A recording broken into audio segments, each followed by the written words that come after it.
আসসালামু আলাইকুম বন্ধুরা, কেমন আছেন? আশা করি ভালো আছেন। সৈয়দ মুকাররম হুজুরের এই ওয়াজটা আপনারা একবার শুনুন, বহুত একটা শান্তি লাগবো।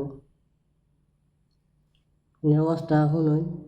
যখনই মন খারাপ হবে তখনই বেশি বেশি শুকরিয়া করবেন। না পাওয়ার কথা মাথায় আসলেই রবের দরবারে পাওয়ার কথা চিন্তা করে শুকরিয়া করবেন, দেখবেন না পাওয়ার কষ্টটাই চলে যাবে। সুবহানাল্লাহ। যদি আপনি আমি দুনিয়ার ভিতর ঢুকে যাই, তাহলে ওই পানির ভিতর ঢুকে যাওয়ার মতো নৌকার মতো অবস্থা হয়ে যাবে। সেজন্য দুনিয়ার উপরে থাকবেন, দুনিয়ার ভিতরে। কারণ দুনিয়ার ভিতর যারাই ঢুকেছে, পানি যেরকম নৌকাকে কিস্তিকে গিলে ফেলেছে, এই দুনিয়ায় সেই কাজটা করে।